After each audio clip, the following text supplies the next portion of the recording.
Hello and welcome back to our roster and schedule reveal series for our FCS Dynasty in NCAA Football 2006. Right now we're going to take a look at the San Diego Toreros for year number 2, and we'll get right into it with a head coach quote from Jack Brown. He says, "When I look at this team, I see the start of something great here at San Diego. We have a lot of freshmen coming in, and I have given some of them roles as starters on the team. Most notably, DeMarcus Green at free safety. Sure, for a freshman, those are big shoes to fill, but I feel that these kids are going to make noise in the upcoming years.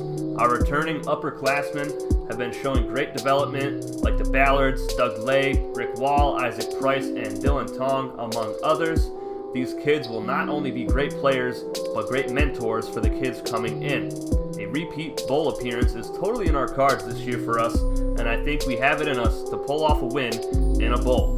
It shouldn't be too long now until you see San Diego become a powerhouse in college football." So a big statement there from Jack Brown as he enters his first season at the helm of the San Diego Toreros. And let's take a look at the Toreros roster. Starting off on offense, Darryl Ballard coming in with that 89 overall. Not a bad overall for a sophomore. He's 6'2", 232 pounds. Last season, he had a rough go of it though. 26 touchdowns to 30 interceptions. He threw for 3,010 yards, and he had 1 touchdown run last season. Only 1 fumble, so he's pretty good holding on to the football when he gets hit. But he needs to hold on to it a little bit better. And maybe throw some passes out of bounds, throw them in the dirt. And I would say he should take more sacks, but he was sacked so many times last season. He was sacked 50 times in his freshman year, so that's not good. They need to improve the offensive line quite a bit, and hopefully Darryl will have more touchdowns than picks this coming season. Now on to the freshman quarterback, Xavier Wilson, number 14, 74 overall. And he came in as a 3-star athlete, so he is going to be pretty good. Hopefully he doesn't have to step in right away for Darryl Ballard. Hopefully his offensive line can protect him enough this year to where he doesn't get injured. But I do believe Wilson could come in and help out the team in some special packages maybe. But we'll see what Jack Brown has in store for that young man. Now on to halfback, sophomore Robbie Ballard. He's coming in with an 80 overall. He had a great season last year. He ran the ball 291 times for 1,835 yards, good for a 6.3 yard average, 16 touchdowns, a long of 81, and only 1 fumble on the year. He had 852 yards after contact, a monster. He also had 13 catches, 173 yards, and 2 touchdowns, only 1 drop. So a very sure-handed running back. He doesn't turn the ball over. He's just a ground and pound kind of guy. He's just such a beast, a powerhouse halfback. And we move on to 4-star fullback Bo Davis, number 36, 76 overall. He is a load, 6'2", 255 pounds. That is a beast. I cannot wait to see what that young man can do in his freshman season. And on to wide receiver Doug Lay, 80 overall. Taking a look at his stats from last year, he had 10 touchdown receptions on 42 catches for 830 yards, just 3 drops. So very good possession receiver in Doug Lay. And the number 2 receiver, another sophomore, Demetrius George, 76 overall. He's 5'9", 185 pounds. And he was the go-to guy last season, 47 catches, 1,057 yards, 10 scores, only 1 drop. So look for Demetrius George to have another great season, and I expect him to have 1,000 yards once again for the Toreros. Now, the Toreros actually add a receiver, one of the 3 receivers in the entire recruiting class, I believe. Riley Porter, 3-star freshman, number 87, he's 6'3", 180 pounds, only a 68 overall, but he's going to add some much-needed help to that receiving core. They don't have a lot of speed, so hopefully we can put Demetrius George in the slot and get him some more catches that way. And Riley Porter on the outside, he's a deep threat, 6'3", 180 pounds, so look for some deep passes to Porter and for George to come onto the inside of formations and get some nice catches over the middle. And to the offensive line, sophomore tackle Brick Wall, 80 overall. Last season, it wasn't terrible, it wasn't great. 54 pancakes, 5 sacks allowed. He needs to do a better job protecting his quarterback, along with the rest of the offensive line. But that is it for the offense. Let's take a look at the Torero defense. Sophomore defensive end, Boom Johnson, 89 overall, which is very surprising to me. Looking at his stats from last year, he did not do a whole lot, folks. 14 tackles, 5 sacks, a fumble recovery, and 2 pass deflections. He was not a big impact player, and I'm not sure how his overall is that high right now, but maybe we're expecting a big season from him this year. Who knows? Anything can happen.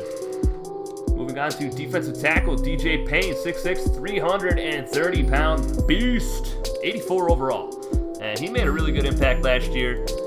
He was really a force in the middle of that defensive line for San Diego. He had 33 tackles, 7 sacks, a forced fumble, fumble recovery, and a pass deflection. So he can definitely shake things up in the middle of the defensive line. Now on to middle linebacker. 2 sophomore middle linebackers, Luke Moss and Rob Roy. Moss with the 86 overall, Roy with an 84 overall. Now, Roy actually had more tackles last season for the Toreros. He had 49, he had 2 sacks, 2 forced fumbles, 7 pass deflections. And Luke Moss, he had a really good season as well. 46 tackles, 2 sacks, 4 picks, 2 fumbles recovered, and 9 pass deflections. So a great 1-2 punch there in the middle linebacker position for San Diego. And I'm expecting them to do great together as, the same as last year. Maybe improve a little bit. Now on to cornerback, Isaac Price, number 12, 6'2", 191 pounds, 82 overall. He had 38 tackles last season, 2 picks, a forced fumble, a fumble recovered, and 13 pass deflections. He did all he could last season to hold it down, but the defense, the secondary at least, was not the greatest. They didn't have a lot of speed, but they did have Dylan Tong, but we'll get to him here in a second. Now, freshman at free safety is DeMarcus Green, which he was mentioned by head coach Jack Brown in his quote. Number 22, he's 6'3", 220 pounds, 74 overall, and he'll be put right into the starting role at free safety, and Jack Brown is expecting him to make an immediate impact. Now on to the strong safety, Dylan Tong, number 33, 6'1", 191 pounds, 87 overall. He led the team in tackles last season by a mile. He had 74 tackles, 2 sacks, 5 picks, 4 forced fumbles, and 17 pass deflections. He is the leader of that defense, and I'm expecting big things from him yet again here in year number 2. But enough about the roster. Let's get into the schedule, folks. They start things off with a tough matchup against number 25, San Diego State, in-city rival. It's a home game for the Toreros, but it's going to be half and half in the stadium most likely. That's going to be a tough matchup. I'm not sure if San Diego's ready for that just quite yet, but we shall see if they improve from year number 1. After that, week number 3, San Diego travels. This is one of the 2 times all season that San Diego travels out of the state of California. They'll be traveling to take on ACC opponent NC State Aggies, and the Aggies were not very good last season. It's going to be interesting to see what their recruiting class was like and if they improved in all of the areas of need, which is pretty much every position. After that, week number 4, this game was actually locked on the schedule for some reason. I don't know why, so I could not switch this for the Toreros. They said it was a conference game. Obviously it's not, but that'll be a subscriber versus subscriber matchup as San Diego hosts the 18th ranked South Dakota State Jackrabbits out of the Big 12. Week number 6, they start their Pac-10 play. They host Eastern Washington. Week 7, they will be traveling to take on 13th ranked Cal Poly Mustangs, another subscriber versus subscriber matchup, so that's the second one on the schedule. And if you look farther down the list, there are 2 more. So San Diego's going to have 4 subscriber versus subscriber games, full broadcast, and that's going to be a rough schedule for them right there in the middle of that schedule, from week 4 to week 10. But in between the Cal Poly and Southern Utah Thunderbirds game, they'll be hosting the Northern Arizona Lumberjacks, and that should be an easy win, I think. San Diego is so much more improved than they were last year, so I think they're going to roll over the Lumberjacks, but we'll see. Stranger things have happened. And then moving along, they'll take on Southern Utah, and and they'll travel to take on the Jet Christie-led UC Davis Aggies in another Pac-10 game, and that is the final subscriber versus subscriber matchup of the season for San Diego. And they'll travel to take on Portland State. They'll host the Idaho State Bengals, and then they will travel to take on the Sacramento State Hornets. And that is the final Pac-10 matchup for the Toreros. Week 14, final game of the year, they'll be hosting the Columbia Lions out of the Big East, one of the Ivy League schools. And the Ivy League has been, the Big East, has been pretty poor.